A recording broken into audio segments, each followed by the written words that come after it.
तो you are online. सो हमारा जो टॉपिक चल रहा है that is about the, as you know, about the medium.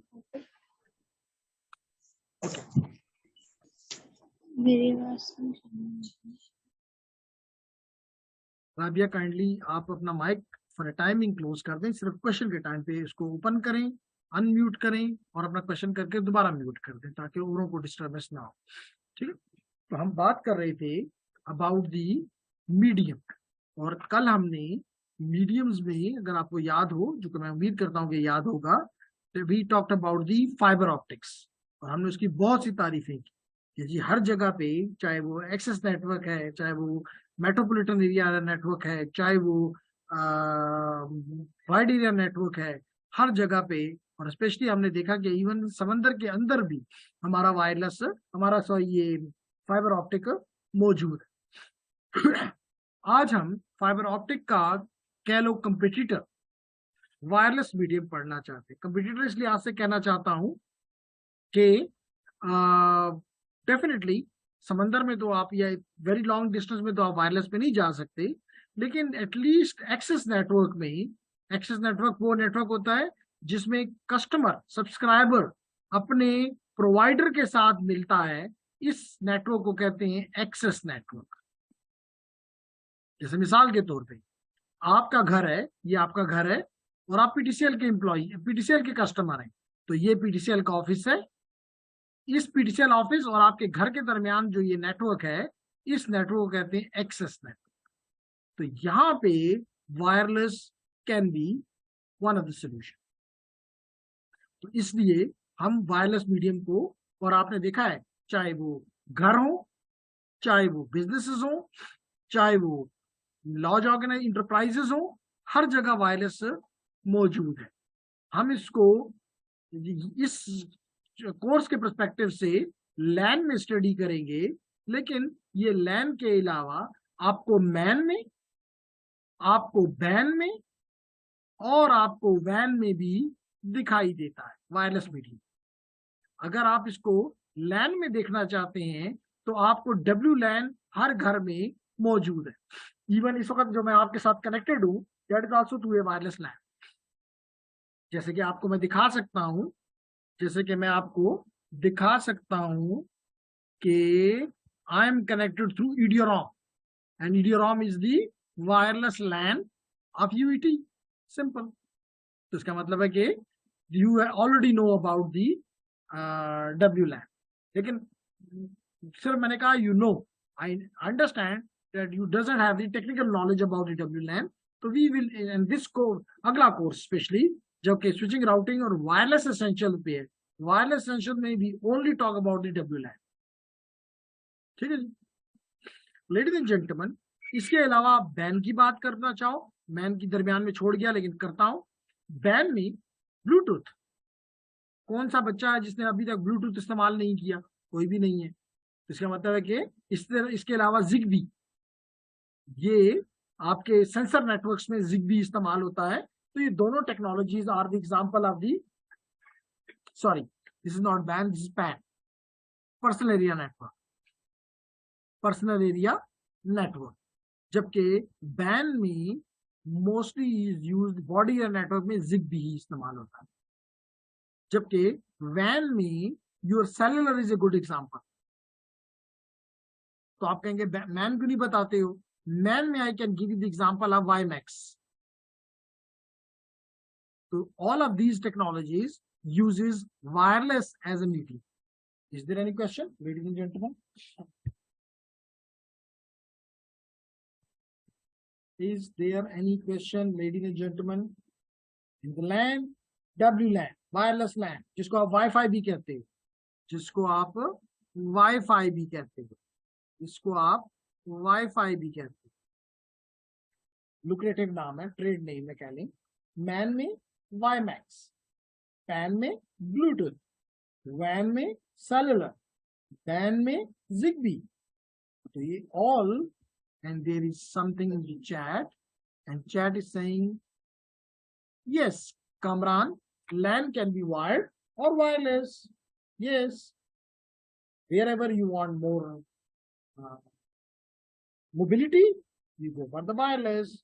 Whenever you want more performance,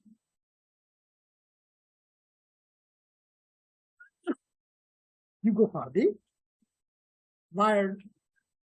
अभी हम प्रीवियस क्लास में यही बात कर रहे थे कि वायरलेस का एक और जो मोबिलिटी, तो इसका गुड पॉइंट है, तो इसका एक और बैड पॉइंट क्या है वायरलेस का, वो ये है कि इसकी जो बैंडविड्थ होती है वो शेयर्ड होती है, जबकि वायर्ड की बैंडविड्थ जो होती है वो डेडिकेटेड होती है. That is a good point about the wired.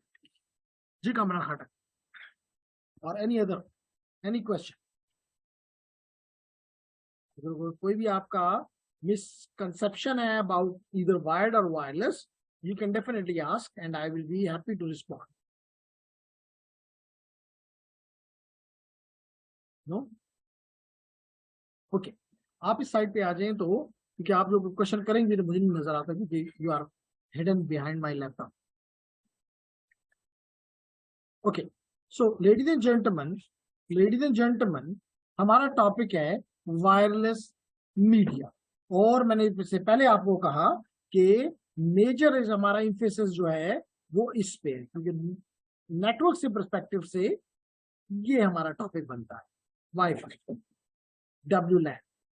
क्योंकि हर एक, जैसे मैंने कहा, हर एक ऑर्गेनाइजेशन, चाहे घर है, बिजनेस है, लार्ज एंटरप्रेन्योर्स हैं, हर जगह पे वाईफाई एक्सेस में कम से कम यही.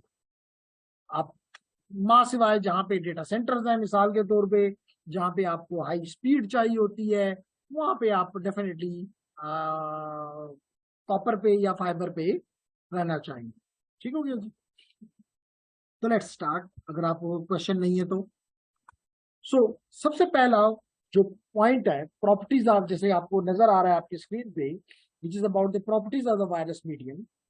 तो कहता है कि जो वायरलेस टेक्नोलॉजी जब भी होती है, मिसाल के तौर पे, this is my laptop and this is my laptop and here is the access router which is of eduroam UT का. सो यहाँ पे जो सिग्नल मूव करता है, आता है और जाता है, that is basically electromagnetic in nature. Electromagnetic in nature. तो यही वो कह रहा है, और एक सिग्नल है, that is a signal, electromagnetic signal. इसलिए वो कहता है कि wireless medium carries electromagnetic signal. And this signal, what it represents, क्योंकि हमें तो पता है, we are talking about the digital communication, and digital communication made it all binary. So these binary digits are converted into the electromagnetic signal and sent onto the air. And these binary digits are converted to the electromagnetic signal by the antenna. So a very important concept about the antenna, about the wireless. All wireless devices, whether small or big, they have the, मिसाल के तौर पे इस वक्त मैं अपने laptop के साथ कनेक्टेड हूँ through the AirPods, again wireless, it need to have antenna. ठीक हो गया? सो कहता है कि इसी तरह my laptop is connected to the access router, जैसे मैंने अभी आपको कहा, बोथ हैव दी एंटेना. ठीक है ना? और आपने तो देखा भी है कि आपके घर पे चाहे एक्सेस रूटर लगा हुआ है, चाहे बाजू का, तो आपको अपनी मोबाइल में एक्सेस नहीं नजर आता कि एंटेना है, लेकिन उसमें भी एंटेना है, एम्बेडेड है, लेकिन है जरूर. ठीक हो गया जी? और याद रखें कि जितना फ्रीक्वेंसी ज्यादा होती जाती है, एंटेना का साइज छोटा होता जाता है. इसलिए हम मोस्टली हाई फ्रीक्वेंसीज में वायरलेस की कम्युनिकेशन करने को प्रेफर करते. क्लियर हो गया मेरी बात? The size of the antenna is related with the frequency of the electromagnetic signal. और in more सही वर्ड में कहूं तो कह सकता हूं कि the size of the antenna is related with the wavelength of the lambda wavelength of the electromagnetic signal or the signal. And you know, wavelength is related to the frequency. Lambda is equal to c by f. C is the speed or velocity, speed. So F, lambda and F are related. ठीक है, not directly but inverse. Yeah. So कहता है कि this provides the greatest, लेकिन इसका खूबी क्या है वायरलेस की, जो कि बहुत बड़ी खूबी है, जिसकी वजह से ये छाया हुआ है in other word, greater mobility option. चाहे घर पे हो, ऑफिस में हो, यू आर कनेक्टेड। तो कहता है कि जी wireless connection number continues to increase because of this thing. चाहे कोई गरीब है, अमीर है, वट एवर, पढ़ा लिखा है, अनपढ़ है, मोबाइल वो कहता है कि रखूंगी। और आप कहते हैं मोबाइल में भी मोबाइल डेटा होना जरूरी है, बिकॉज इसी वजह क्या है, मोबिलिटी। तो कहता है कि some of the limitations of the wireless क्या है। सबसे पहली बात है कवरेज एरिया। हर चीज की लिमिटेशंस होती हैं। जैसे मिसाल के तौर पे अगर एक एक्सेस रूटर आपने यहाँ लगा दिया, इस बिल्डिंग में लगा दिया, इसका मतलब ये नहीं है कि आपने एक लगा दिया पूरी यूनिटी जो है वो अब इससे कनेक्ट हो जाएगी। नो, ये सिर्फ एक खास एरिया को कवर करता है, और वो खास एरिया में भी मैं नहीं कह सकता कि 100 मीटर, नहीं कह सकता 20 मीटर करेगा। It depend upon the terrain. हो सकता है कि ज्यादा दीवारें हैं, मे बी आस पास कोई ग्रीनरी है, नमी है, मॉइस्चर है, कम होता जाएगा कवरेज एरिया, फिक्स नहीं। तो यही वो कह रहा है कि effective coverage can be significantly impacted by the physical characteristics of the deployment location. जहां पे आप इसको लगा रहे हैं उस पर लिखा होगा लाजमी तौर पे कि जी ये मिसाल के तौर पे 10 मीटर का इसका कवरेज एरिया 20 है, लेकिन वो एक खास, वो एक एज्यूम करता है कि आसपास कोई मसला नहीं है। लेकिन अगर आपके आसपास दीवारें हैं, आपके आसपास दरख्त है, आपके आसपास ज्यादा नमी है, तो your coverage area will reduce. या कोई और उसी फ्रीक्वेंसी में जनरेट कर रहा है, आपका कवरेज एरिया खत्म हो गया। इन अदर वर्ड आप उसके लिए और वो आपके लिए क्या बन गया, जैमर बन गया। जैमर में भी तो हम यही करते हैं ना, कि हम वही मिसाल के तौर पे अगर हमें कोई कहता है कि जी इस यूनिवर्सिटी में या इस बिल्डिंग में आप यूफोन को बंद कर दें, तो आप यूफोन को तो नहीं कह सकते कि भाई अपनी कम्युनिकेशन यहाँ पे बंद करो। वो तो सिर्फ उसको शायद आर्मी कह सकती है, और तो कोई नहीं कह सकता। लेकिन हम उसको कैसे रोकेंगे, हम जो फ्रीक्वेंसी वो जनरेट कर रहा है हम भी वो फ्रीक्वेंसी जनरेट करके एयर में छोड़ देंगे। लाजमी तौर पर उसका सिग्नल दूर से आ रहा है, हमारा सिग्नल यहाँ पे स्ट्रांग है, ना भी हो तो हमने उसके सिग्नल के साथ अपने सिग्नल को लड़ा दिया, कोलिजन करवा दी, ना उसका रहा ना हमारा रहा, हमारे में तो कुछ था ही नहीं, डजंट मैटर, उसका सिग्नल हमने खत्म कर दिया। Clear everyone? जी, online students, is there any question? Yes sir. जी करें। नो सर, मतलब क्लियर है। Okay, nice Rafi. So the no sir, okay Farzeen. So the second limitation is interference. जैसे मैंने अभी कहा कि मुख्तलिफ चीजों से आपको इंटरफेरेंस मिल सकती है। इसलिए याद रख लो एक बात, कि जब आप एक बिल्डिंग में या एक रूम में मल्टीपल एक्सेस रूटर लगाते हो, तो हम उसको हमेशा एक फ्रीक्वेंसी पे नहीं छोड़ते। एक को एक फ्रीक्वेंसी पे लगाते हैं, दूसरे को दूसरे पे लगाते हैं, ताकि वो दोनों एक दूसरे के साथ कहीं इंटरफेरेंस करना ना शुरू कर दें। That was the reason we are using different channels. Clear everyone?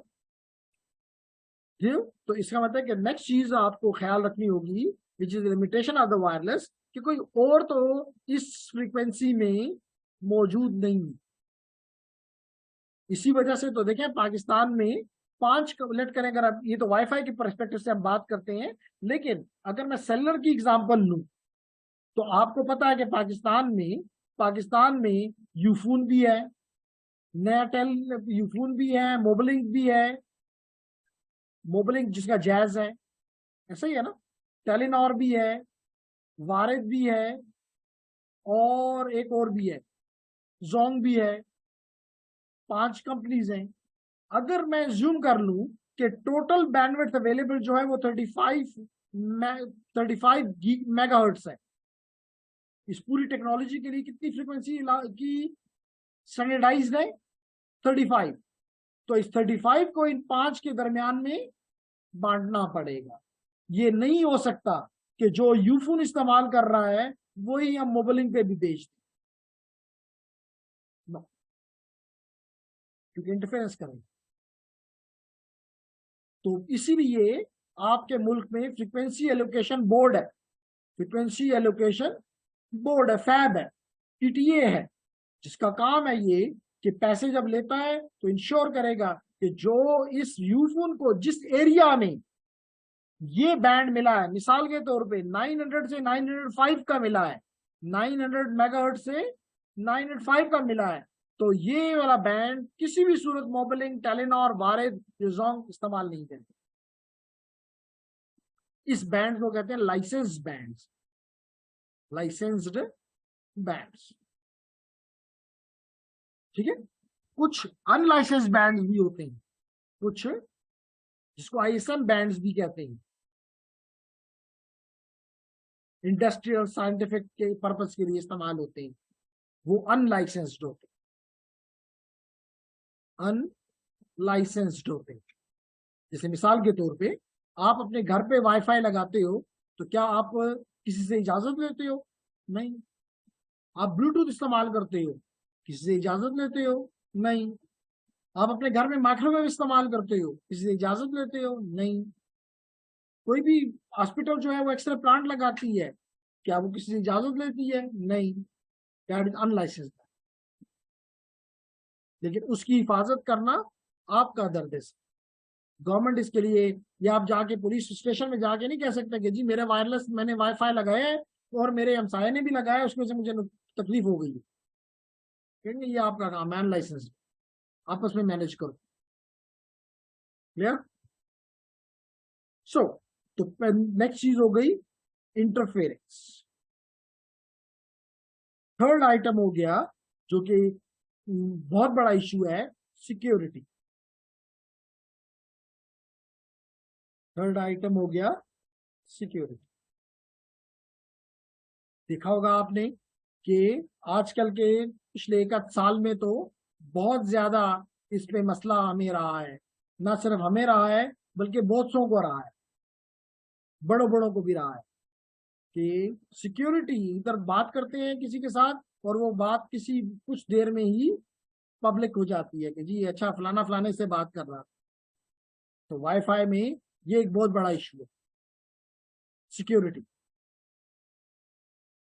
जैसे मिसाल के तौर पे यहाँ पे मेरा लैपटॉप है एल, और यहाँ पे मेरा एक्सेस रूटर है, लेकिन यहाँ पे इसका मतलब मुझे तो नहीं पता मेरा एक्सेस रूटर किस तरफ है, तो मैं तो हर तरफ ही अपना सिग्नल निकालूंगा। और याद रखें जब भी मैंने बात की थी अबाउट दी एंटेना, एंटेना जो है वो डायरेक्शनल भी हो सकते हैं और वो ओमनी डायरेक्शनल भी हो सकते हैं। आपके एंटेना जो है वो कितने किस्म के होते हैं? डायरेक्शनल और ओमनी डायरेक्शनल। है कोई ऑनलाइन मेरा स्टूडेंट जो मुझे बताए दोनों में फर्क क्या है? फरजीन, हारून, है कोई? कामरान, कायनात, कोई है जो मुझे जवाब दे दे इन दोनों में फर्क क्या है? मरवा भी मौजूद है, राबिया भी मौजूद है। सर जी ये जो डायरेक्शनल होता है ना, ये ओनली वन डायरेक्शन में होता है, और ओमनी डायरेक्शनल मीन्स जो मिनी डायरेक्शनल में होते हैं। जी, there is something in the chat as well. Chat में मुझे फरजीन ने लिखा only direction read in all direction, इसका मतलब 360 degrees, and directional 1.2 another. Okay, थोड़ा सा एक्सप्लेन कर दूं कि जैसे कि आपने कहा कि ओमनी डायरेक्शनल तो बहुत ही आसान आपने बना दिया, आसान सी बात समझा दी हमें कि अगर एक एंटेना है वो 360 डिग्रीज में यानी ऑल डायरेक्शंस में सर अपना सिग्नल दे रहा है, तो हम कहते हैं ये ओमनी डायरेक्शनल। जैसे मिसाल के तौर पे मेरा मोबाइल है, तो अगर ये मेरा आपको मेरी स्क्रीन पे यहाँ पर मेरा मोबाइल दिखाई दे रहा है,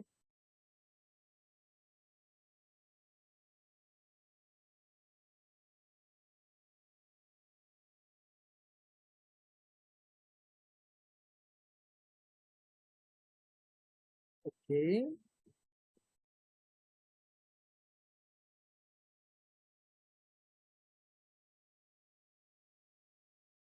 ओके, सो हम बात कर रहे थे about the security, sorry, antenna की बात कर रहे थे। तो हाँ, बात ये कर रहे थे कि आपको मेरा मोबाइल नजर आ रहा है, और कल हमने बात की थी about the tower, about the BTS, याद है ना, आप लोगों ने मुझसे क्वेश्चन किया था। तो क्या मुझे पता है, मिसाल के तौर पे मैं टेलीनॉर का सब्सक्राइबर हूँ, या मैं जोंग का वो का हूँ, तो अगर मैं लेट करें टेलीनॉर की एग्जांपल ले लेता हूँ, क्या मुझे पता है टेलीनॉर का टावर किस तरफ है? मुझे तो नहीं पता। मैं तो सारा दिन घूमता रहता हूँ, मुझे क्या पता टेलीनॉर का टावर किस तरफ है? इसलिए I have to radiate in all directions, I have to radiate in all direction. So I need what type of antenna here? Omni directional. इसी तरह मेरा लैपटॉप है, नेक्स्ट एग्जांपल, मेरा का एक्सेस रूटर, मुझे क्या पता मेरा एक्सेस रूटर किधर लगा हुआ है? कभी मेरे फ्रंट पे होता है, कभी मेरे बैक पे होता है, कभी मेरे लेफ्ट पे होता है, कभी मेरे राइट पे होता है। तो I can not use the directional antenna, so I have the sending it in the one direction or all directions. So this is an example of the omni direction. ठीक हो गया जी? अब डायरेक्शनल में ये होता है लेडीज एंड जेंटलमैन, कि आपको पता होता है कि मेरे टारगेट, मेरे डेस्टिनेशन किस तरफ है। जैसे मिसाल के तौर पे आप कहेंगे मुझे कैसे पता होगा? अभी क्लियर कर देते हैं लेडीज एंड जेंटलमैन, अभी क्लियर कर देते हैं कि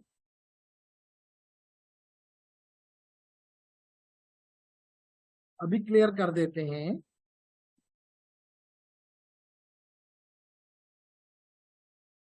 कि आपने देखा होगा कि बाज केसेस में अगर ये एक दो एग्जांपल ले लेते हैं, एक एग्जांपल तो ये ले लेते हैं कि आपने देखा होगा टेलीफोन एक्सचेंजेस कभी विजिट किए आप ऐसे किसी ने? कि कईयों ने तो आप में से वहां पे इंटर्नशिप भी की होगी, और अगर नहीं भी की तो हम आपको कभी विजिट के लिए वहां पे ले जाएंगे। लेट करो कि ये एक्सचेंज है, टेलीफोन एक्सचेंज है, जो कि आपने देखा होगा that is opposite to the chief burger. अगर कभी टेलीफोन एक्सचेंज नहीं देखी तो चीफ बर्गर तो जरूर देखा होगा। यस, तो ये चीफ बर्गर में आपने देखा कि टावर खड़ा है, और लेट करेंगे दूसरे एंड पे ऊपर हैदराबाद में फेज 3 में एक्सचेंज है, जो कि अपोजिट टू दी कौन सा पार्क है? ततारा पार्क, ततारा है ना, तो पार्क का नाम है हैदराबाद फेज 3 में।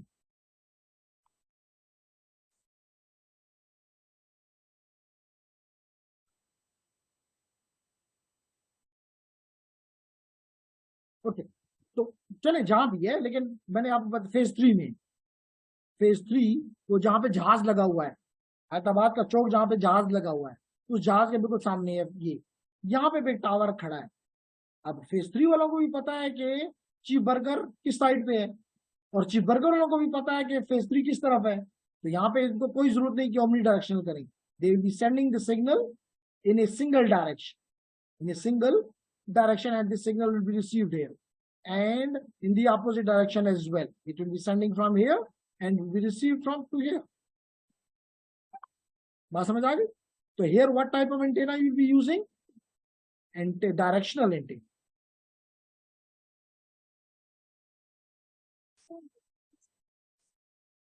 It is omni. The question has been asked कि जी ब्लूटूथ क्या करता है?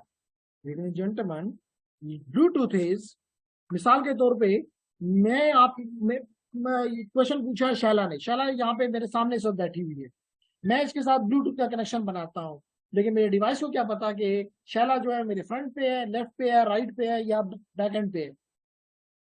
नहीं पता ना, मुझे पता ना कि शैला मुझे नजर आ रही है, लेकिन इस डिवाइस को तो नहीं पता। तो that is the reason it must be omni direction. Get it? Okay. So directional की भी एग्जांपल जी, एनी क्वेश्चन? और ये रिमोट जो होता है वो डायरेक्शनल होता है? जी, क्वेश्चन ये पूछा गया अबाउट द रिमोट कंट्रोल। तो रिमोट कंट्रोल को आपने देखा होगा टीवी के सामने करते हो, एयर कंडीशन के सामने करते हो, which mean you are directing the antenna the signal in a single direction. आप ये कह सकते हो कि क्योंकि आप क्वेश्चन करने वाले बच्चे हो कि भाई बाजू का तो मैं टीवी को दीवार के तरफ करता हूँ उसको उसका मुंह, लेकिन टीवी का चैनल तब्दील हो जाता है। उसकी वजह यह है कि आपका उसमें नॉर्मली उसमें सेल नहीं होते हैं, दीवार से रिफ्लेक्शन होती है, वो डायरेक्शनल, वहां से जाके स्ट्राइक करके वापस लौटता है, वापस जब आके रिफ्लेक्ट होता है तो आपका टीवी का चैनल बाजू का तब्दील हो जाता है। लेकिन इसका ये मतलब नहीं कि वो यूनी डायरेक्शन। जी रफी, यस सर, समझ गया। समझ आ गया जी। तो ये क्लियर हो गया आपको कि एंटेना जो है वो डायरेक्शनल भी हो सकता है और अनडायरेक्शनल भी हो सकता है, ओमनी डायरेक्शनल भी हो सकता है। और ये भी पता चल गया कि किस जगह पे किस किस्म का एंटेना इस्तेमाल करना है। क्लियर। और याद रखें कि एंटेना हमेशा एक पैसिव डिवाइस है। कौन सा डिवाइस है? Antenna is a passive device.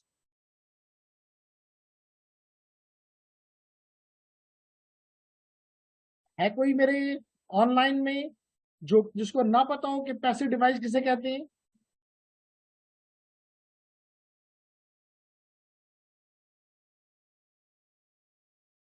जी शाबाश, अगर पता है तो I I may continue. There is something in the chat. नहीं पता, गुड। हारून और कामरान को नहीं पता, तो वी एक्सप्लेन।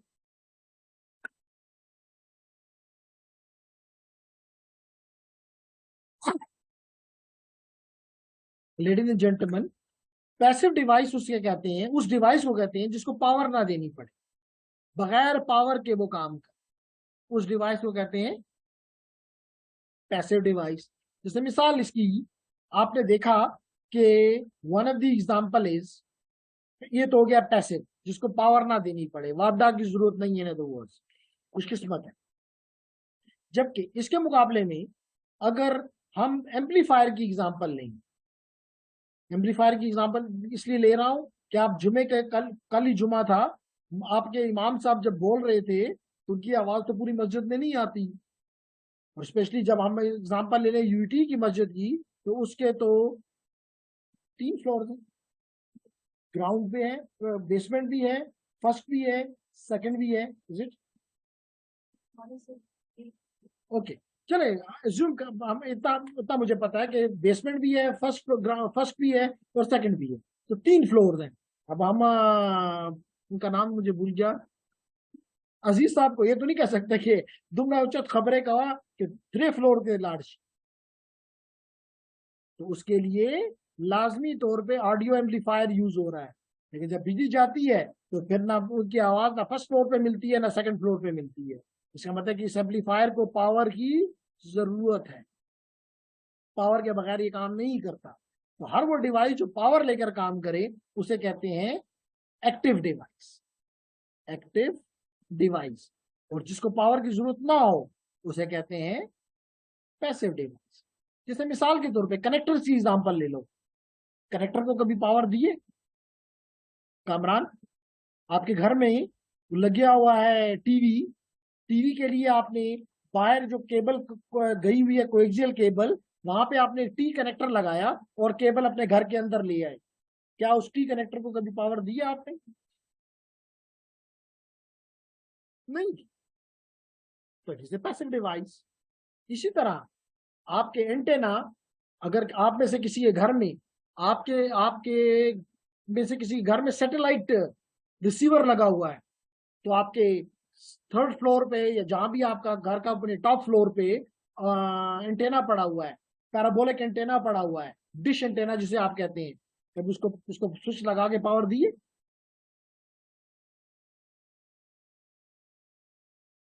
है कोई जिसके घर में सैटेलाइट रिसीवर लगा हुआ है और घर के टॉप के ऊपर आपका एंटेना पड़ा हुआ है, एंटेना को कोई पावर नहीं दी जाती, इज ए पैसिव डिवाइस। जी, एनी क्वेश्चन? बात समझ आ गई? Can I continue?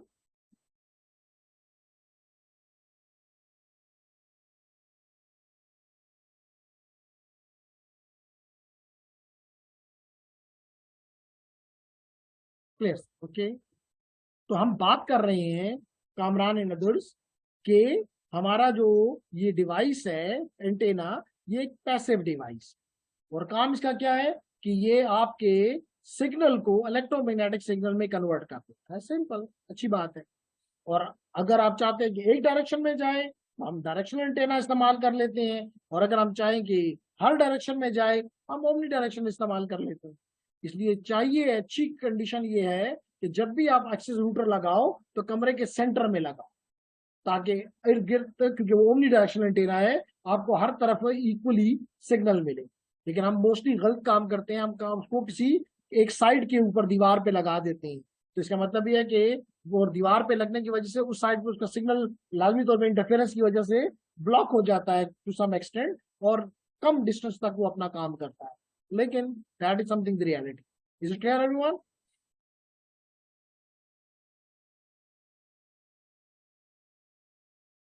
तो लेडीज एंड जेंटलमैन, हम ये तो एंटेना की हमने बात की, प्रीवियस टॉपिक को थोड़ा सा हमने दोबारा फर्दर एक्सप्लेन किया, लेकिन एक चीज जो आजकल इंपॉर्टेंट है, दैट इज दी सिक्योरिटी।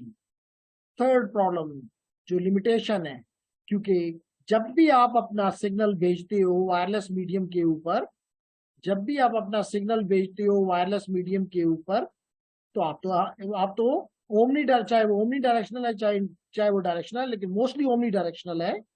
तो आप तो मिसाल के तौर पे ये आपका डिवाइस है डी, और ये एक्सेस रूटर है, चाहे वो डीटीएस है यानी कि एंटेना है उस साइड पे, कोई भी वो है, आपने अपना सिग्नल सब तरफ दे दिया।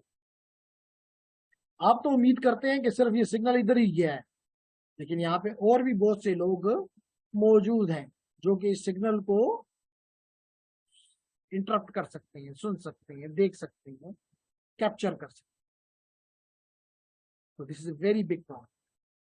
तो हम जब सेकंड कोर्स इंशाल्लाह ताला जो लोग भी पढ़ना चाहेंगे पढ़ेंगे, तो will be talking about the web, will be talking about the WPA, we'll be talking about the WPA2, and in a very near future we'll be talking about the WPA3. So basically these are the protocols to ensure, ये तो आप रहा ही नहीं क्योंकि this is obsolete, लेकिन the rest are used for security of your network, wireless network, wireless communication. However, ये बनाते जाएं कि जी ये बहुत ज्यादा स्ट्रांग है, तोड़ने वाला कहता है मैं उससे भी ज्यादा स्ट्रांग हूं। क्लियर? क्योंकि स्पेशली जब सबसे पहले WEP बना था, तो बनाने वाला का ख्याल था कि ये इतना स्ट्रांग है कि ये वायर्ड इक्विवेलेंट प्रोटोकॉल है, यानी ये इतना सिक्योर है, जैसे कि आप वायर में सिग्नल छोड़ देते हो तो कोई और नहीं पकड़ सकता, तो ये सिग्नल भी किसी के पकड़ने के काबिल नहीं। बाद में पता चला कि चंद मिनट में ये ब्रेक हो सकता है। तो जो लोग आप में से साइबर की तरफ आएंगे वो फिर इस चीज को भी खेलेंगे कि देखेंगे कि किस तरह वो और फिर अच्छे पर्पज के लिए इस्तेमाल करना। लेकिन आप कर सकते हो कि यहाँ पे आपका दोस्त बैठ के किसी के साथ बात कर रहा होगा और आप उसको पता ही नहीं होगा, और आपका सारा सिग्नल, सारी चीजें यहाँ पे रिसीव कर रहे हो और देख रहे हो। So this is the big issue. ठीक है, तो सिक्योरिटी की बात भी हमने कर ली कि wireless communication coverage requires no access to the physical strands of media, so anyone can gain access of the transmission, anyone can gain access of the a big issue. Sir इसके हम वो example ले सकते हैं, for example अगर हमें जो है वो कोई फाइल अगर इंटरनेट से डाउनलोड करते हैं, उसके जो है वो कोई वायरस आ सकता है, तो वो भी तो एक सिक्योरिटी नहीं, हम इस क्वेश्चन ये किया गया कि शैला का क्वेश्चन है कि वो इसको कंपेयर दूसरे एस्पेक्ट से देख रही है कि जनाब जब हम इंटरनेट पे काम करते हैं और हम कोई फाइल डाउनलोड करते हैं तो एक्सपेक्टेड ये है कि उसमें कोई मालवेयर हो, तो ये भी तो एक सिक्योरिटी थ्रेट है, लेकिन उसका वायरलेस के साथ तल्लुक नहीं है, वो तो वायर्ड से भी आ सकता है। वो नहीं देखता कि ये वायरलेस है ये वायर्ड है। यहाँ पे हम देखना चाहते हैं कि वायरलेस का, क्योंकि वायर्ड का सिग्नल जब होता है, मिसाल तो अगर मैं यहाँ पे तार लगा लेता और इस वायर के जरिए मैं स्विच के साथ कनेक्ट हो जाता, तो इस सिग्नल अब आप किसी भी सूरत आप नहीं हासिल कर सकते। या मैंने एक ऑप्टिकल फाइबर पे एक सिग्नल डाल दिया, किसी भी सूरत आप उसको हासिल नहीं कर सकते। लेकिन अगर मैंने एयर में छोड़ दिया तो एयर तो खुली है, तो मैं तो ये जूम कर रहा हूं कि मेरा सिग्नल यहां से एक्सेस रूटर पे जा रहा है, लेकिन दरमियान में आप दो बैठ के उस सिग्नल को भी पकड़ रहे हो, उसको भी मिल रहा है। ठीक है, हो सकता है कि मैं ये भी कर सकता हूँ उसको मिले ही ना, मेरे पास आएगा, और फिर मेरी मर्जी है कि मैं उसको उसकी तरफ भेजता हूँ या नहीं भेजता हूँ। तो दिस इज सिक्योरिटी प्रॉब्लम। इसलिए हम कह रहे हैं कि वायरलेस, क्योंकि एयर सबके इसी वजह से आपने देखा होगा एपीएस का मसला, जब आप शायद बहुत छोटे थे, लेकिन एपीएस का मसला हुआ था और चंद ही घंटों में मालूम कर लिया गया था कि जी कहां से कॉल आई थी और क्या बात थी और सब कुछ। क्यों? क्योंकि तो तारों के साथ तो बात नहीं कर रहे थे ना, वो तो कोई मोबाइल पे कर रहे होंगे, और मोबाइल से ये कैच कर रहे थे कि जी कहाँ पे बात हो रही है, कहाँ से नंबर आ रहा है, कहाँ से इंस्ट्रक्शन आ रही है, everything, getting everything. Okay, recording in progress. So हम फोर्थ आइटम जो इसके ऊपर पढ़ना चाहते हैं, वो हमने अभी सिक्योरिटी की बात की थी, that is about the shared medium. इसका मतलब ये है, आपको जैसे मैंने अभी कहा कि अगर ये एक डिवाइस यहाँ पे, जैसे मैंने अभी बनाया डिवाइस D1, यहाँ पे डिवाइस D2 है, यहाँ पे एक और डिवाइस है device D3, all are communicating with the same access router for example, but they are sharing the medium. अब अगर मिसाल के तौर पे ये स्विच होता, आपका इथरनेट स्विच होता, और यहाँ पे आप एक केबल के जरिए इस डिवाइस D1 लगा होता, यहाँ पे डिवाइस D2 लगा होता, यहाँ पे डिवाइस D3 लगा होता, लाजमी this is dedicated now, these are dedicated, but in this case this D1, D2 and D3 are connecting to the access router through a shared medium,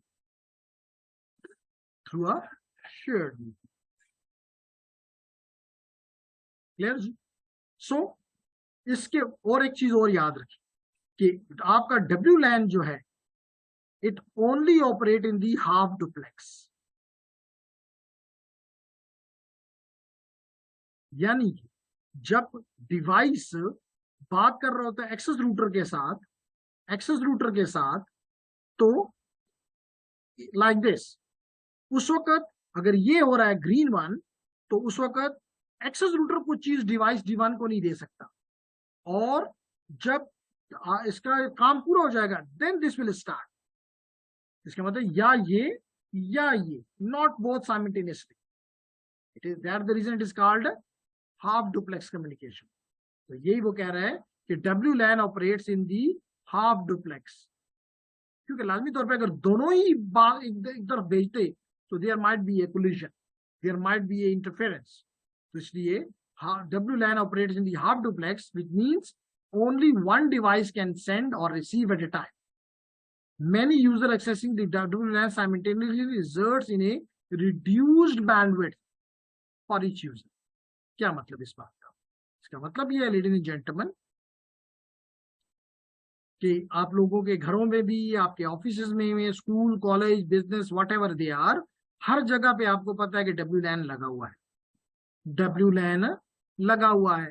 बिल्कुल जी, हम आपकी बात मानते हैं कि WLAN लगा हुआ है, ये WLAN है और ये उस WLAN का एक्सेस रूटर है। चले जी, मान लिया। लेट करें कि ये एक्सेस रूटर 10 मेगाबिट पर सेकेंड सपोर्ट करता है, एग्जैक्टली कह रहे तो 11 मेगाबिट पर सेकेंड सपोर्ट करता है। तो अगर ये 11 मेगाबिट पर सेकेंड सपोर्ट करता है, तो यहाँ पे अगर 10 या लेट करेंगे यहाँ पे 22 यूजर्स हैं, तो nobody, approximately everyone will be getting 0.5 megabit per second. It is shared. याद रखो कि वायरलेस में it is shared, the bandwidth is, speed is shared. इस वजह से might be you have observed कि जब आप अपनी स्कूल में, कॉलेज में, यूनिवर्सिटी में क्लास में बैठे होते हो, लैब में बैठे होते हो और कोई और नहीं होता, तो you are getting better speed. लेकिन जूम क्लास में ज्यादा सारे आपके बैचमेट्स आ जाते हैं, क्लासमेट्स आ जाते हैं, और एकदम आपकी सारे की स्पीड कम हो जाती है, बिकॉज इट इज शेयर। जबकि याद रखो कि वायर में इट इज डेडिकेटेड, यानी कि अगर ये वायर सपोर्ट करती है फॉर एग्जांपल 100 मेगाबिट पर सेकेंड, तो इसका D2 के साथ कोई अमल नहीं है, D3 के साथ कोई शेयरिंग नहीं है, इट इज डेडिकेटेड। तो यही वो कह रहा है कि पहली बात कि शेयर्ड मीडियम है, दूसरी बात ये हाफ डुप्लेक्स है। तो जब हाफ डुप्लेक्स है तो दैट इज अ लिमिटेशन, क्योंकि फुल डुप्लेक्स इज गुड कि दोनों एक ही वक्त में, जैसे अभी हमारी कम्युनिकेशन हो रही है, दैट इज फुल डुप्लेक्स। आप भी किसी वक्त भी बोल सकते हैं, मैं भी किसी वक्त बोल सकता हूँ, एंड साइमल्टेनियसली दोनों आवाजें जाएंगी, this is full duplex, this is good. लेकिन in the case of the wireless WLAN और wireless, it is half duplex, it is shared bandwidth. So these are some of the problems of some of the limitations of the WLAN. Does it make sense, ladies and gentlemen?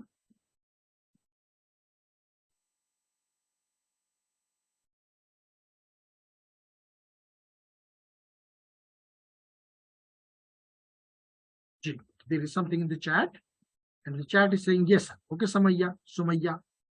तो Sumaiya, next हमारा जो है उसी को continue हम कर रहे हैं, कि कहता है कि जी the types of wireless media. Type से ये मुराद नहीं कि ये वायरलेस रेड है और ये ग्रीन है, ये शील्डेड है और ये अनशील्डेड है, नहीं। इसका मतलब है कि IEEE and the telecommunication industry standards for wireless data communication cover both the data link layer and the physical layer. यानी कि ये स्टैंडर्डाइज्ड है, चाहे आपको पता है data link layer, physical layer and above is the data link layer, दोनों को स्टैंडर्डाइज किया है, मे बी IEEE ने, मे बी ITU ने। तो कहते हैं each of the standard physical layer specification dictate, क्या डिक्टेट करते हैं फिजिकल लेयर, ये लेयर क्या डिक्टेट करती है। नंबर 1 इनकोडिंग टेक्निक, क्योंकि हमने इसी चैप्टर में पढ़ा है, कल भी हमने इस पे बात की थी कि फिजिकल लेयर का एक काम होता है कि बिट्स को सिग्नल्स में कन्वर्ट करे, और इस अमल के लिए क्या चीज जरूरी है, इनकोडिंग टेक्निक। तो physical layer take care of the encoding methods. Number 2 physical layer takes control और take care of the number 1 what frequency will be used and how much power will be used, what frequency and what power, up to what, not more than that, that is being done by the physical layer. frequency से क्या मुराद, मिसाल के तौर पे अगर हम बात कर रहे हैं, again this is the device 1 and here is the access router. This access router might be talking in 2.4 gigahertz or it might be talking on 5 gigahertz. आपने देखा होगा कि जब आप एक्सेस रूटर को कॉन्फ़िगर करते हैं तो आपको 2 फ्रीक्वेंसीज नजर आती हैं। आज हमारे ज्यादातर डिवाइसेस ऑफ हैं इसलिए आपको नजर नहीं आ रहा, लेकिन जब मैं सिस्को में पढ़ा रहा हूँ तो आपको 2 नजर आते हैं, 2.4 भी नजर आता है और 5, देखो यहाँ भी आपको नजर आ रहा है 5 गीगाहर्ट्ज, और ये जिसके साथ नहीं लिखा हुआ इसका मतलब ये 2.4 गीगाहर्ट्ज। तो इसका मतलब 2 फ्रीक्वेंसीज है, इधर 2.4 और उसमें भी जब हम वायरलेस का कोर्स पढ़ेंगे तो 2.4 में भी खास रेंज, 5 में भी खास रेंज। इसी तरह ये तो, और मुझे इसी टॉपिक पे रहना है, लेकिन आपने देखा होगा आपके सेलुलर का, it might B 900 megahertz, it may B 850 megahertz, it may be 1700 megahertz, it may be 1800 megahertz, it may be 1850 megahertz, it may be 2.1 gigahertz, and so on. So every technology has a standardized frequency. So that's the reason we have mentioned here the frequency. And the next is the power. लाजमी तौर पे power पे भी आप पे एक limit रखी जाएगी, और बाज़ औक़ात तो ये पावर स्पेशली जो हमारे 3G नेटवर्क्स हैं उसमें पावर को कंट्रोल किया जाता है। अगर आपका एक्सेस आपका BTS या नोड B आपके करीब है तो आप कम पावर पे भेजते हो, अगर वो आपसे दूर है तो आप ज्यादा पावर पे भेजते हो। Have you observe this some time, even GSM do this. आपने देखा है कभी आप शहर में होते हो तो आपकी मोबाइल जल्दी ड्रेन नहीं करती, लंबे टाइम चलती है। गांव चले जाते हो तो वहां पे जल्दी ड्रेन कर जाती है। तो आप कहते हैं बात तो मैंने नहीं की, मोबाइल मेरा ड्रेन कर गया। क्यों? क्योंकि गांव में, urban areas, sorry rural areas में टावर आपसे बहुत दूर होता है, तो आप बड़ी पावर पे, हाई पावर पे उसकी तरफ भेजते हो। लेकिन एक खास लिमिट है, ये नहीं कि आपका टावर जो है पिशावर में और आप लेट करें कि करक में बैठे हुए हैं तो वहां करक से ये सिग्नल इधर आ जाएगा, नहीं। Clear everyone? So this is the frequency and power of the transmission, important from the physical perspective. Next is the signal reception, and जब इलामी तौर पे रिसेप्शन के लिए क्या चाहिए? एंटेना। तो यू नीड ए अप्रोप्रियर एंटेना जो उस फ्रीक्वेंसी के लिए, उस लैम्डा के लिए डिजाइंड है। इसलिए भी sending frequency need to be within certain range, यानी जिस मर्जी फ्रीक्वेंसी पे भेजू। नो,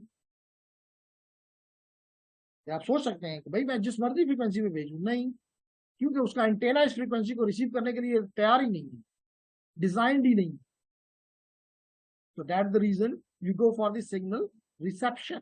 और जब रिसीव करेंगे तो आपने इंपोर्ट किया है, यहां क्या करना पड़ेगा? डिकोड करना। एंड देन जैसे मैंने कहा, antenna design and construction is all part of the physical layer specification. Antenna design summarize whether you want it omnidirectional, directional, which size. All this is the concern of the what shape of the antenna. It may be a parabolic, it may be a horn antenna, it may be a Yagi antenna. Have you seen the Yagi antenna? घर पे TV, पुराने वक्त में TV था, तो अगर था तो आप अपने छत के ऊपर एक एंटेना लगाते थे जिसके ऊपर इस तरह की एक दरमियान में लाइन होती थी और उसके ऊपर, तो दैट इज दी, एक सर्कुलर भी था, लेकिन एक वो भी था जो कि स्ट्रेट होता था और उसके ऊपर इस तरह की वो लगी होती थी। तो that was the Yagi antenna. इस तरह का ये, और इसके ऊपर इस तरह के वो लगे होते थे, और यहाँ पे आप अपनी तार टीवी से लाके यहाँ पे अटैच कर देते। तो that is the Yagi antenna. Clear everyone? तो this is the antenna design की बात है। तो this is all physical. Then जिसे मैंने अभी आपको कहा कि depending upon the technology, whether you are using WiFi, Bluetooth, WiMAX और जिगबी, इवन सेलुलर को इसने इग्नोर किया, लेकिन ये technologies all are according to some standard, follow some standard. जैसे मिसाल के तौर पे अभी मैंने कुछ देर पहले आपको कहा था वाईफाई फॉलोज 802.11, वाईफाई फॉलोज 802.11। फिर 11 के अंदर फर्दर इसके स्टैंडर्ड्स हैं। जैसे मिसाल के तौर पे भी कुछ देर पहले भी मैंने कहा था, it might be 802.11 B, it may be 802.11 G, it may be 802.11 A, it may be 802.11 N, it may be 802.11 AC, it may be 802.11 AX. All are using maybe different frequency, but for the user perspective, they provide different speeds.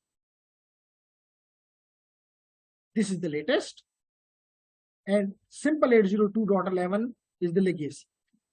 लेकिन ये सारे के सारे BGAN, ये सारे के सारे available.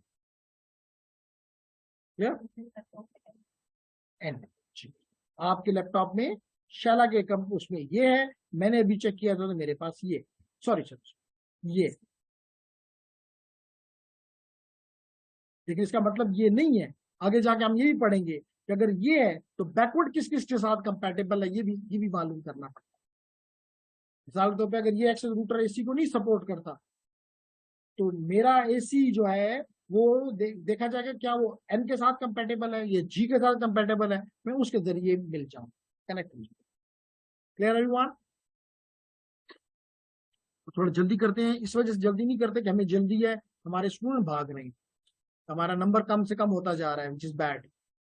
होना तो ये चाहिए कि टाइम के साथ साथ नंबर बढ़ता जाए। तो हमें नहीं पता कि कौन हमें छोड़ गया, लेकिन इतना पता है कि हारून कामरान पहले से मौजूद है, कायनात मौजूद है, नासिर मौजूद है, राबिया मौजूद है, और सुमैया मौजूद है। तो यानी कि सिर्फ 7 लोग हैं आज। कायनात लाइबा किधर है? आपकी फ्रेंड आपको छोड़ के गई हुई है आज लगता है, आई तो थी। ओके, सो एनी हाउ हम बात कर रहे हैं about the like this Bluetooth IEEE 802.15 15 802.16 WiMAX 802.15.4 ZigBee। तो हर एक टेक्नोलॉजी का अपना स्टैंडर्ड है। ब्लूटूथ तो आपने इस्तेमाल किया हुआ है, जिस पार्ट ऑफ में से मैंने कुछ देर पहले भी बताया, which is part of the PAN, personal area network. Your wifi is WLAN, your WLAN। Although के WiMAX आपने नहीं देखा, WiMAX को पाकिस्तान में वतीन लेकर आया था। मैं ये नहीं कह रहा कि वतीन ने ये बनाया है, ये स्टैंडर्ड तो दुनिया का था, लेकिन इस टेक्नोलॉजी को पाकिस्तान में वतीन लेकर आया था, और ख्याल ये था कि ये 4G का मुकाबला करेगा, यानी कि LTE का मुकाबला करेगा। किसका मुकाबला करेगा? आपको पता है ना, सेलुलर में LTE होता है, जैसे डिफरेंट जनरेशन है, जैसे फर्स्ट जी, 1G, 2G, 3G, 4G, पता है ना आप लोगों को? कोई टेक्नोलॉजी का नाम बताएंगे जो 1G से बिलोंग करती हो? तो मेरे स्टूडेंट मुझे बता रहे हैं दिल में कि पाकिस्तान में एम्स था, एडवांस मोबाइल फोन सिस्टम, उस वक्त वो एडवांस था, आज वो ऑब्सोलीट है। तो पाकिस्तान में 2 कंपनी थी, पाकटेल और इंस्टाफोन, ये दोनों एम्स पे थे। फिर उसके बाद GSM आ गया, ये 2G है। इसके साथ साथ CDMA आया, वो भी 2G पे था। बाद में CDMA 2000 आया, वो 3G पे था। CDMA 2000 3G, और इसके मुकाबले में UMTS, और फिर 4G आया जिसका नाम है LTE। तो ये जो इसका लेटेस्ट वर्जन कह लो LTE, दैट वाज, ख्याल ये था कि ये WiMAX इसके मुकाबले का। उस वक्त एक डिबेट थी आज से तकरीबन 20 साल पहले कि कौन जीतेगा, WiMAX जीतेगा या LTE जीतेगा, लेकिन बदकिस्मती से LTE जीत गया और WiMAX नहीं जीत सका। इस वजह से आपको कहीं भी नजर नहीं आता। लेकिन अच्छी टेक्नोलॉजी की, नो डाउट, बाद में अच्छी चीज भी होती है लेकिन कामयाब नहीं होती। एग्रीड और नॉट? जी, is there any question? Sir जी जेंटलमैन, कामरान। ये हम अपने वाईफाई को किस तरह जानेंगे कि ये 802.11 B है या G है या A है या N है? जी बिल्कुल आसान सा काम है, आपने इसको लगा दिया, आप Alt Control Del करें, टास्क मैनेजर में जाएं, टास्क मैनेजर में परफॉर्मेंस में जाएं, और परफॉर्मेंस में आप इसमें वाईफाई पे नीचे आ जाएं। ये वाईफाई पे ये आपको नजर आ रहा है कि कौन सी टेक्नोलॉजी ये बता रहा है, 802.11ac।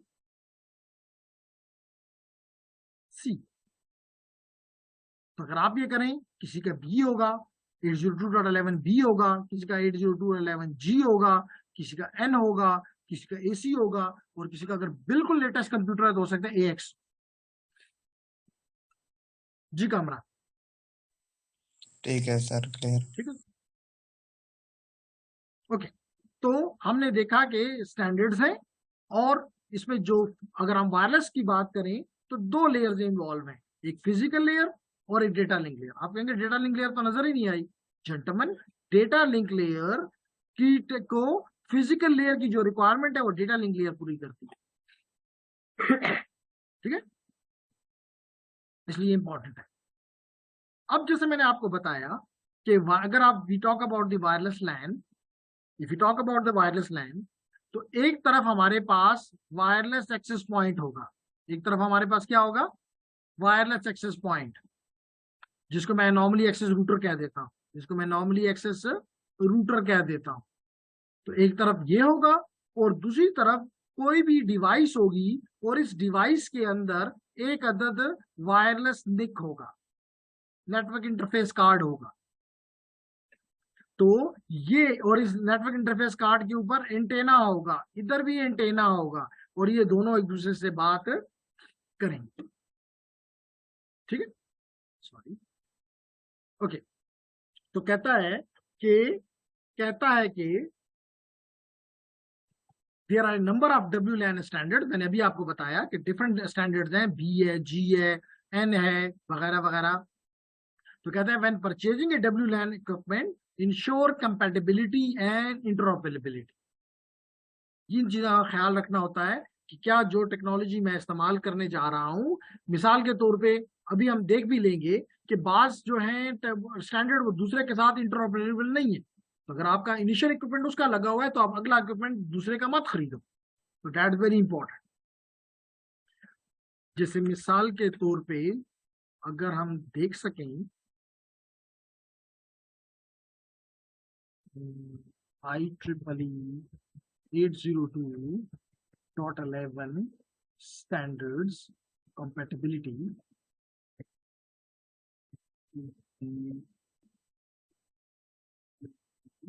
शायद से हमें मिल जाए,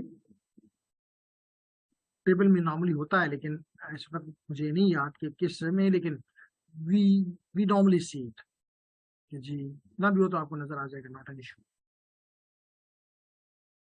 ये देखें, जैसे देखें आपका ये आपका मैक लेयर और ये आपके मुख्तलिफ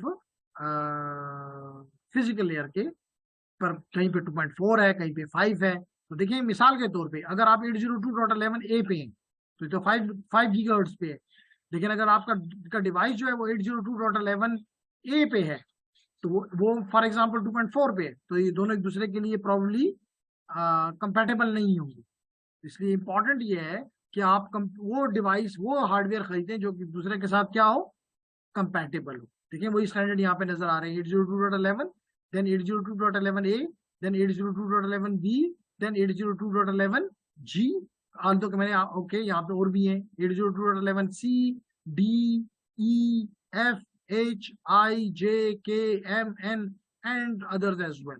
तो इन तमाम का अगर आप चाहें तो ये पेपर आपको सेंड भी कर सकता हूँ, आप अपने फारग वक्त में दिल चाहे तो पढ़ लें। देखिए अच्छी अच्छी किताबों के बारे में भी ये बता रहा है पेपर, तो मेरे ख्याल से अच्छा एक रिसोर्स है जिसको अगर आपका दिल चाहे। अभी हमने वायरलेस सिक्योरिटी के बारे में भी बात की, हमने वाईफाई की बात की, तो मेरे ख्याल इट विल बी गुड कि मैं आपके साथ ये पेपर जो कि सिर्फ 6 पेजेस का है शेयर करूं।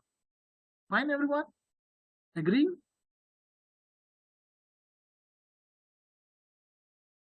Yes sir. Okay nice.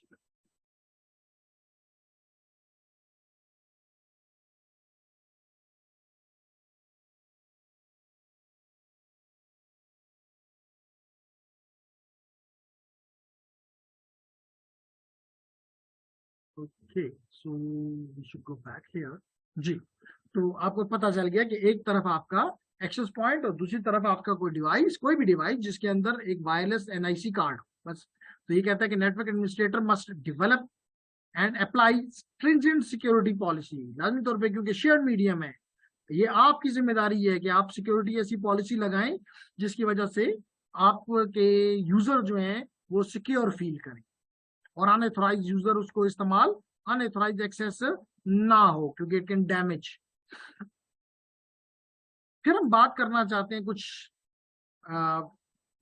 Technologies के बारे में है, लेकिन आई विल अप्रिशिएट कि आप लोग और हम कोशिश करेंगे, मुझे याद कराना है कि हम इसके पर थोड़ा सा काम भी कर लें। Connect a wired and wireless LAN, या शायद हमने कर भी लिया हुआ है, लेकिन I will show you, not an issue. Okay, and then is the last slide of this chapter, जिसमें वो ये कह रहा है कि जी लैब है जिसमें वायर्ड और वायरलेस NIC इंफॉर्मेशन है। तो आई विल अप्रिशिएट कि अगर आप इन चीजों को थोड़ा सा पढ़ लें। With this chapter is over, chapter number 4 is over. जो लोग नए हैं स्पेशली उनके लिए जरूरी है लेडीज एंड जेंटलमैन कि आप ये आपके जो नेट अकेड है उसके ऊपर ये मॉड्यूल प्रैक्टिस मौजूद है, क्विज मौजूद है, और इसके कोई आपको नुकसान नहीं है। आप चाहे इसको फेल कर दें, आप 0 मार्क्स ले लें, doesn't have any effect on you. लेकिन और आप इसको बार बार कर सकते हैं, कोई ग्रेडेशन इसमें ग्रेडिंग नहीं है, इसलिए मस्ट डू दैट। और अगर आपको इनमें से कोई चीज समझ नहीं आती तो मस्ट आस्क मी, ताकि हम आगे बढ़ते जाएं, तो ये ना हो कि हमें कुछ पता ही ना हो और हम आगे बढ़ते जाएं। तो इसलिए इंपॉर्टेंट ये है लेडीज एंड जेंटलमैन कि आप इस क्विज को जरूर करें। मैं जस्ट ब्रीफली बताना चाहूंगा कि इस चैप्टर में हमने क्या पढ़ा, what did I learn in this module, ताकि जो लोग स्पेशली नए हैं या इवन जिन्होंने काफी, क्योंकि बीच में एग्जाम गुजरा हुआ है, भूल गए हैं, तो उनके लिए जस्ट एक वो है कि जी, before any network communication can occur, a physical connection to the local network either wired or wireless must be established। Connection होना जरूरी है। फिर हमने कहा the physical layer consist of electronic circuitry, medium and connectors. आपको पता है कि एक तरफ आपका फिजिकल लेयर है, फिर इसके ऊपर आपका डेटा लिंक लेयर है, उसके ऊपर आपका नेटवर्क लेयर है, उसके ऊपर आपका ट्रांसपोर्ट लेयर है, शाबाश, और ट्रांसपोर्ट लेयर के ऊपर आपका एप्लीकेशन लेयर है। इस वक्त ये इसकी बात कर रहा है कि यहाँ क्या क्या है। यहाँ पे सबसे पहली चीज क्या है, is the circuit, hardware. Hardware के ऊपर क्या है, मीडियम है। यहाँ पे मीडियम के अलावा क्या है, मीडियम के लिए कनेक्टर चाहिए, तो यहाँ पे मीडियम भी है, यहाँ पे कनेक्टर्स भी हैं, और यहाँ पे कुछ हार्डवेयर भी है, फिजिकल लेयर का काम। फिर कहता है कि physical layer standards, physical layer standards address 3 function. क्या क्या, एक तो फिजिकल कंपोनेंट्स, एक यहीं पे मैंने भी बताया कि इस लेयर का काम ये है कि ये सिग्नल में कन्वर्जन करता है।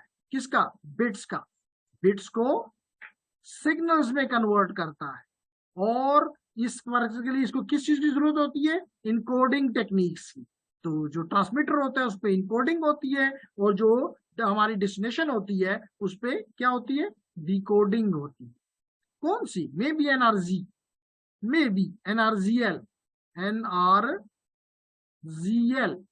मे be Manchester, may be differential Manchester, may be 4B 5B, may be 8B 10B वगैरह वगैरह।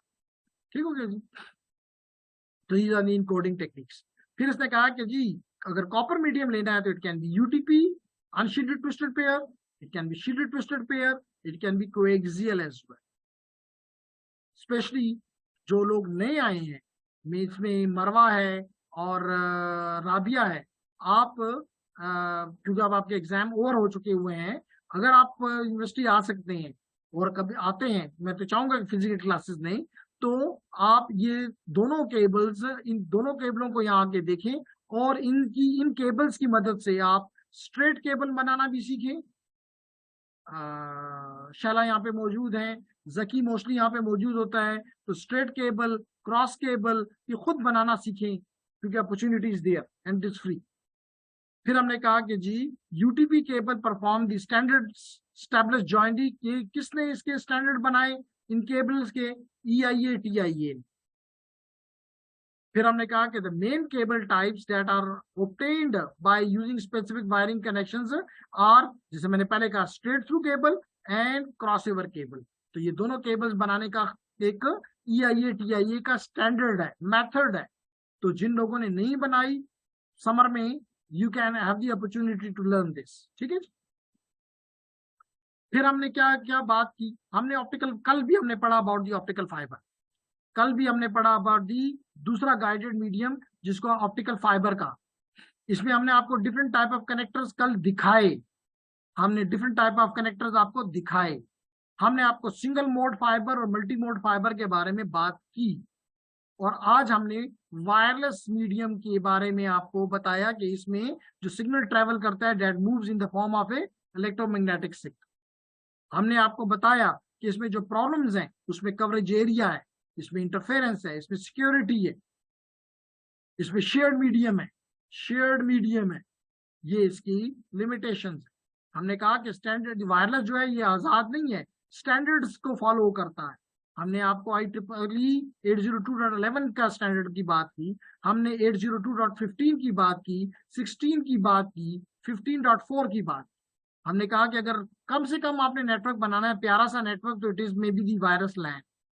और वायरलेस लैन में दो इंपॉर्टेंट पार्ट, एक तरफ एक्सेस पॉइंट या एक्सेस रूटर, और दूसरी तरफ आपके पास डिवाइस जिसके अंदर एनआईसी, वायरलेस एनआईसी होना जरूरी है। इसके अलावा ये चैप्टर खत्म हो गया एंड वी क्लोज दिस।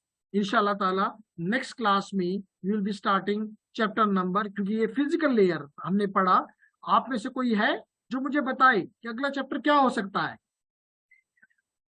शाबाश, अगला चैप्टर क्या हो सकता है जो कि हमें पढ़ना चाहिए? मैं भी डेटा लिंक। शाबाश, रफी ने कहा data link layer, data link layer. तो yes, we will be starting with the data link layer. Okay, and there is the chat data link, Sumaiya ने भी कहा। तो रफी और सुमैया ने दोनों ने हमें मशवरा दिया कि डेटा लिंक लेयर, और डेफिनेटली यस, हमें डेटा लिंक लेयर पढ़ना है। डेटा लिंक लेयर में 2 चैप्टर्स हम पढ़ेंगे कम से कम, और फिर हम चले जाएंगे नेटवर्क लेयर के ऊपर। नेटवर्क लेयर के ऊपर प्रॉब्लम हम 3 चैप्टर्स पढ़ेंगे, जिसमें IPv4, पहले हम नेटवर्क लेयर पढ़ेंगे, फिर IPv4 पढ़ेंगे, फिर हम IPv6 पढ़ेंगे, हम ARP पढ़ेंगे। तो यूं हम इंशाल्लाह ताला फिर ट्रांसपोर्ट लेयर की तरफ चले जाएंगे। तो यूं आहिस्ता आहिस्ता हमारी journey toward the end of the ITN continued. If there is any question, especially the young people, which mean the newcomers, कोई भी क्वेश्चन अगर आपका है तो please come on. Yes sir. जी नासिर। सर ये जो गाइडेड मीडिया है और गाइडेड मीडिया है, इसमें एफिशिएंट कौन है?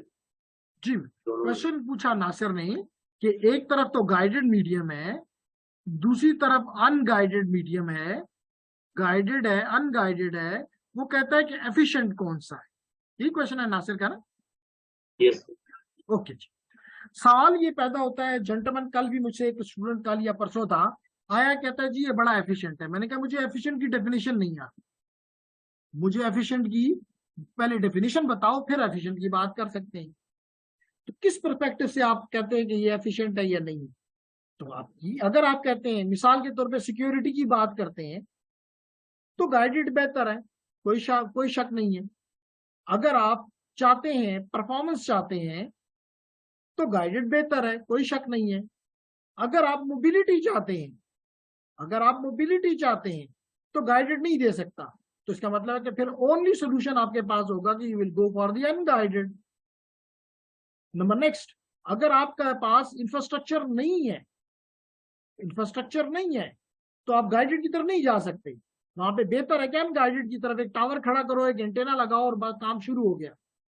ये भी आपको आगे जाके बताऊंगा कि आपके ये जो वायरलेस लैंड्स हैं, जो कि अगले कोर्स का टॉपिक है, लेकिन यहाँ जस्ट आपके लिए कि ये इंफ्रास्ट्रक्चर बेस्ड भी हो सकता है, इंफ्रास्ट्रक्चर बेस्ड भी हो सकता है, और ये एडहॉक भी हो सकता है। Ad hoc networks both are wireless, इसमें आपका इंफ्रास्ट्रक्चर इस्तेमाल होता है, एक्सेस रूटर इस्तेमाल होता है जैसे, लेकिन एडहॉक में कोई एक्सेस रूटर नहीं होता। तो डिपेंड करता है कि आप नहीं कह सकते कि ये अच्छा है और ये बुरा है। किस पर्सपेक्टिव से आप कहते हैं कि ये अच्छा है या बुरा है? मिसाल के तौर पे एक स्टूडेंट है, क्लास में वो पढ़ाई में बहुत अच्छा है, लेकिन गेम्स में बहुत बुरा है, गेम उसको कोई भी नहीं आती। हम नहीं कह सकते कि ये अच्छा है या बुरा है, हम कहेंगे ये अच्छा है क्योंकि ये पढ़ाई में अच्छा है, क्योंकि ये बुरा है, वही बंदा बुरा है क्योंकि वो गेम्स में बुरा है। तो डिपेंड्स नासिर, हम इस तरह नहीं कि जवाब दे सकते विच वन इज एफिशिएंट। हमें देखना होगा कि किस मीट्रिक को लेकर हम डिफाइन कर रहे हैं। मेरी बात समझ आ गई नासिर? जी, एनी अदर क्वेश्चन? शाबाश।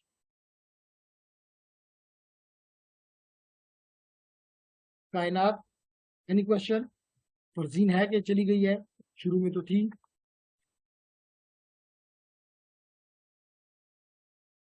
हारून, कामरान, कायनात, कोई क्वेश्चन?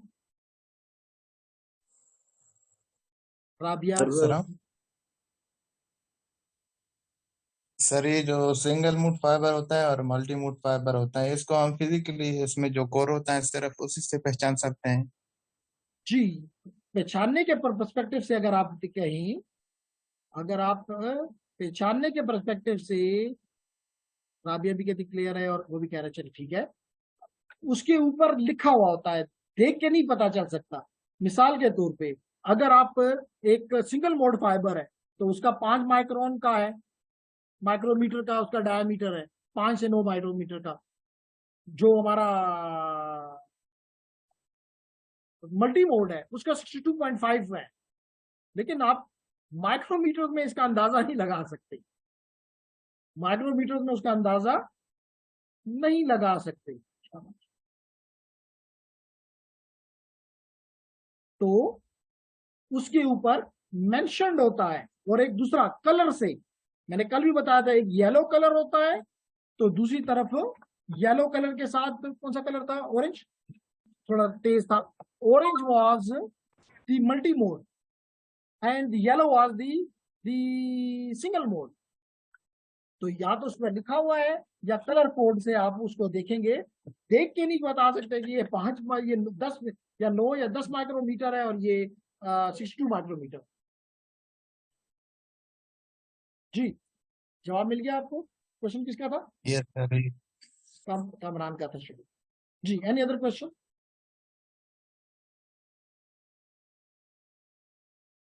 तो सीम्स लाइक नो क्वेश्चन। तो चलें, हैव ए नाइस वीकेंड। और संडे की हम आपकी क्लास नहीं ले रहे, एंजॉय करें, रेस्ट करें, क्योंकि आपने एग्जाम भी गुजारा है। although दोनों एग्जाम के दरमियान आपने लंबी छुट्टी एंजॉय की और खूब रिलैक्स किया, लेकिन फिर भी अगर कोई रिलैक्स नहीं हुआ तो कल रिलैक्स कर ले। इंशाल्लाह we will be informing you about the next classes, क्योंकि हम कुछ हमारी एंगेजमेंट्स हैं, कमिंग वीक में बिजी एंगेजमेंट्स हैं, उसको देख के will be informing. So if you don't have any question, I stop here and have a nice weekend. Allah Hafiz. Allah Hafiz, sir. Allah Hafiz, everyone.